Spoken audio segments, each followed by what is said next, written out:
नमस्कार, मैं रुचि सिंह और आप देख रहे हैं जनभावना टाइम्स।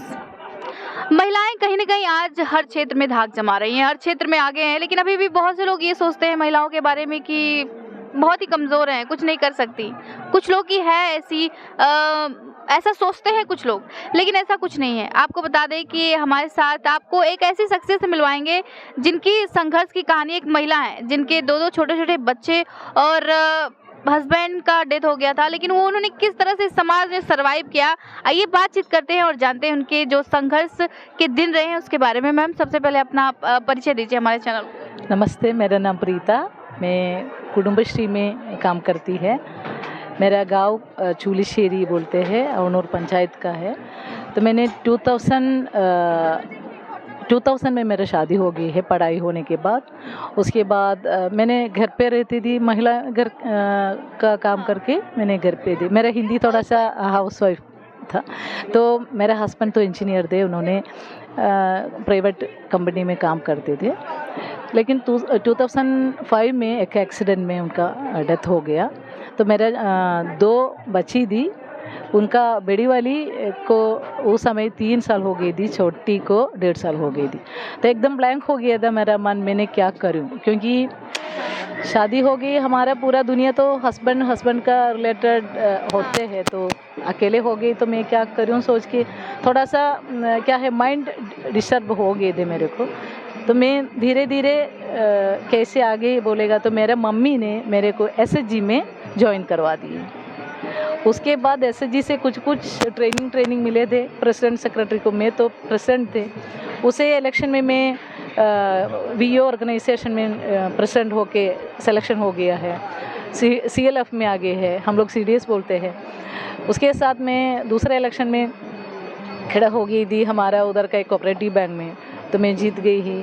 वैसे हम लोग आगे आने के समय कुटुंबश्री में मेरे को कास्ट मेंबर जैसे एक काम मिला है, मतलब सारा एसएचजी का ऑडिटिंग करने का काम, एसएचजी का कितना फंड आ रहे हैं सब कुछ ऑडिटिंग करने का काम हमको कुटुंबश्री ने ट्रेनिंग देके हम लोग उसमें शामिल कर दिया है। तो उतना ज़्यादा पैसा नहीं मिल रहे थे, फिर भी बच्चे को एक रास्ता मिल गया था, रास्ता मिल गया। हाँ, ऐसे मैंने काम कंटिन्यू करने के समय 2012 में मेरे को एक लेटर, हमारा कुटुंबश्री का जिला मिशन में एक लेटर आ गए थे, बाहर जाके काम करना है। तो मैंने पहले सोचा कि एक जोक जैसे मैंने एक फॉर्म फिल करके दे दिया, लेकिन मेरे को भी नहीं पता ये मिलेगा कि नहीं। तो उस समय मेरे को टेंडर के लिए आपने दिया था? टेंडर के लिए नहीं, फॉर्मेट फिल करते हैं काम के लिए। अच्छा, काम। तो पहले इंटरव्यू एग्ज़ाम सब कुछ होने के बाद ही मिलेगा। फिर भी मैंने ये सोचा कि ये त्रिवेंद्रम में थे, कैसे जाऊँ, जाने के लिए कम से कम 1000 रुपीज़ चाहिए, ठीक है। तो मैंने कुछ लोगों से पूछ करके 1000 रुपये लेके मैंने त्रिवेंद्रम तक पहुंच गए हैं। 3 डेज़ का ट्रेनिंग दे कुटुंबश्री का, उसमें मैंने बच्चे जैसे खेल दिया, क्योंकि बहुत अलग अलग एक्टिविटी सब कुछ, तो मैंने सब कुछ भूल के आंख बंद करके बहुत ज़्यादा एंजॉय करके शामिल कर दिया। मेरे को पता नहीं दे उसमें सिलेक्शन मिलेगा या नहीं मिलेगा।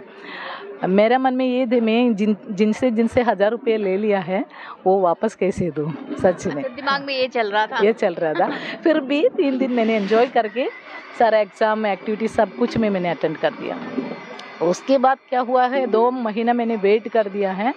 मेरे को वापस आने के समय कुछ टीए दिए, वो टीए लेके मैंने वापस ही करवा दिए हैं उनको पैसा। उसके बाद मैंने 2 महीने के बाद मेरे को कॉल आया है स्टेट ऑफिस से, आपका सिलेक्शन हो गया है, आप वेट करना है। तभी मेरे को बहुत चैलेंजेस हुआ था, मेरे घर पे समझाना था ये चीज़ को, मैं कैसे मेरे बच्ची को छोड़ के जाएंगे, मेरा भाई क्या बोलूँ, मेरा मम्मी क्या बोलूँ। मम्मी तो सपोर्ट देंगे, फिर भी मेरा भाई को थोड़ा सा डरते थे। मैं बाहर हिंदी हमको नहीं जानते हैं, कुछ भी नहीं जानते नहीं है, अपना जिला छोड़ के हम लोग किधर भी जाते नहीं। तो मैं कैसे काम करने के लिए जाएंगे सोच के मेरे भाई पहले मना कर दिया। तो मैंने बोल दिया 16 डेज़ के लिए जा रही हूँ, बहुत ज़्यादा लोग है। तो हमारा दोस्ती लोग से 2 दीदी लोग आके मेरे घर पे समझा दिए। ऐसे मैंने बिहार में ज्वाइन कर दिया 2013 में। सबसे पहले बिहार में आप गए? हाँ, गया डिस्ट्रिक्ट में थे। तो गया डिस्ट्रिक्ट के लोग बात करने के समय हमको बहुत डरती थी, क्योंकि मैंने क्या जवाब दूँ, ऐसे सोच के फोन हिंदी से आती नहीं थी, भोजपुरी कुछ उधर भी बोली नहीं। जाती, भोजपुरी भी नहीं आती भोजपुरी होगी। भी नहीं आती है, हिंदी भी नहीं जानती है, तो बहुत दिक्कत था। तो उसके बाद धीरे धीरे हमारा उधर सीआरपी को ट्रेनिंग दे रहे थे, धीरे हम लोग मलयालम में लिख के हिंदी में ट्रांसलेट करके ये रात रात में बैठ के पढ़ के, और नदिया के पार फिल्म मैंने 20 बार देखा है, ऐसे कुछ कुछ बहुत अच्छा, मूवी आपने देखा, मतलब हिंदी सीखने के लिए मूवी देखी आपने हिंदी? नदिया के पार, नदिया के पार इज भोजपुरी मूवी है ना? भोजपुरी मेरे को ये समझना था वो लोग क्या क्या तो कुछ हिंदी डिप्लोमा कर दिए है, तो हिंदी वर्ड मेरे को जानते हैं, लेकिन प्रोनाउंसिएशन बहुत दिक्कत हुआ था, बोली भाषा तो अलग है। उसके बाद धीरे धीरे सीखने शुरू कर दिया। उसके बाद मैं राजस्थान में काम कर दिया है, झारखंड में काम कर दिया, त्रिपुरा, आसाम, बहुत ज़्यादा नॉर्थ ईस्ट में आसाम में काम कर दिया है, त्रिपुरा में काम कर दिया, बहुत ज़्यादा जगह पे काम करके। उसके अलावा बिज़नेस के बारे में अभी तो ट्रेनिंग दे रहे हैं, हिंदी में ट्रेनिंग दे रहे हैं, पूरे इंडिया में बहुत ज़्यादा रिश्ता बना दिए हैं साथ। ये तो फर्स्ट चीज़ है, मेरा लाइफ में सबसे बड़ी अचीवमेंट है, पूरा इंडिया में इतना लोगों के साथ मिलजुल के काम करते हैं। तो ऐसे काम करने के टाइम पहले जितना रुपया मेरे को मिलते थे उसका डबल नहीं, उसका डबल, समझ में आ रहा है ना? तो पैसे हमको जितना पहले मिलते थे वो रखने के लिए पर्स नहीं थे, पर्स ही नहीं थे। पर्स ही नहीं थे, क्योंकि पर्स उतना छोटा था ना, हम लोग यूज़ करते थे सच में। तो हमको ये एनआरओ में आने के बाद हम लोग अच्छा से सैलरी भी मिलने शुरू कर दिया है, तब अपने परिवार के बारे में सोचने शुरू और अच्छा से सोचने शुरू कर दिया। बच्चियों को पढ़ाना, बच्चियों को पढ़ाना, बच्चियों को अच्छा कपड़ा, ये सब कुछ मैंने कैसे सोच रहे थे उससे बेटर से मेरे से कर पा रहे हैं। और ज़मीन खरीदारी किए हैं, उसमें 24 लाख का एक घर बनाए हैं। बच्चे बड़ी वाली अभी तो पीजी में एंट्री करने के लिए कुछ ट्रेनिंग के लिए जा रहे हैं। अभी तो केरला में है, केरला में बीएससी मैथमेटिक्स तो वो हो गया है, तो पीजी में एमएसडब्ल्यू लेने के लिए उनका इच्छा है, वो उसके लिए ट्राई कर रहे हैं।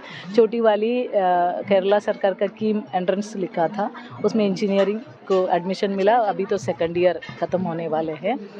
अभी मेरा ये सारा जगह के दीदी लोगों के साथ अच्छा एक रिश्ता है। ये मेरा एक्सपीरियंस से मैंने मेरा दीदी लोगों को समझा रहे हैं, हमको एक लक्ष्य है, हमारे अंदर कुछ सपना है, हमको आगे जा सकते, कोई भी रास्ता से हमको जाने के लिए एक मौका मिलेगा, लेकिन स्पार्क तो अंदर होना चाहिए। बिल्कुल मैम। अच्छा मैम, यहाँ पे जितनी सारी महिलाएं हैं, कभी वो बिजनेस के बारे में नहीं जानती थी, जंगलों में बकरियां चराती थी और उन्हें बिजनेस का मतलब ही नहीं पता था, पैसों से कोई लेना देना नहीं है, लेकिन आज कहीं ना कहीं वो लाखों की मालकिन है।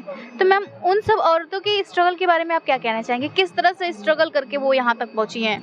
आपने भी स्ट्रगल के बारे में बताया, आपने भी यहाँ तक बहुत ही ज़्यादा संघर्ष करके ही पहुँचा है, लेकिन फिर भी और उन लोग के बारे में मैम क्या कहना चाहेंगे आप? तो देखिए, मैं झारखंड में काम कर दिया है, एकदम अंदर जंगल एरिया में काम कर दिया है, लेकिन बहुत हिम्मत बहुत है। ये लोगों को अनपढ़ लोग है, फिर भी बहुत हिम्मत है, बहुत डेडिकेटेड है, इसीलिए वो लोग आगे आ रहे हैं। उनको ये इश्यूज है, उनको हम लोग अनपढ़ है ना, इसलिए हमको आगे नहीं जा सकते हैं, ये सोच है। तो हम लोग सोच उन्होंने अपने दिमाग में बैठा लिए, लेकिन उन्हें ये नहीं पता है कि अगर हम अब पढ़ाई के अलावा, एजुकेशन के अलावा एक कॉन्फिडेंस होता है, और हर एक इंसान के अंदर कुछ ना कुछ एक ऐसा गुण होता है। आपको पैसा गिनने के लिए जानते हैं क्या? हाँ। जानते हैं, उसके लिए पढ़ाई का ज़रूरत हमको नहीं है। तो ये बिजनेस शुरू करने के लिए कोई कॉलेज में पढ़ाई करना है क्या?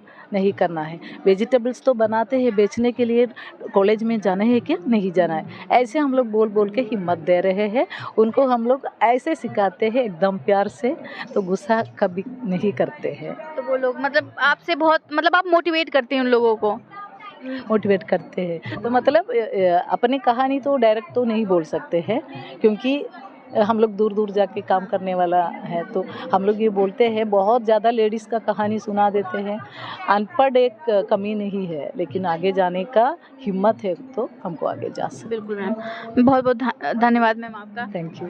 तो जैसा कि देखा आपने कि ये माँ नहीं है, ये माँ बाप दोनों का ही रोल अदा कर रही हैं। ऐसी ना जानी बहुत सारी महिलाएं हैं जो अपने मन में ये भाव बैठा लेती हैं कि अगर हस्बैंड ही अगर साथ छोड़ के चला गया तो उसके आगे कोई दुनिया नहीं है। अगर अपने अंदर कॉन्फिडेंस है तो आप कुछ भी कर सकती हैं। और ये जो हमारे साथ महिला है, जो मैम है, एक बहुत ही बड़ी एग्जाम्पल है इस चीज़ के लिए। तो आप इन महिलाओं के बारे में क्या कहना चाहेंगे, हमें कमेंट करके ज़रूर बताएं। ऐसी ही और खबरों के लिए आप देखते रहिए जनभावना टाइम्स। कैमरामैन योगेश के साथ रुचि सिंह।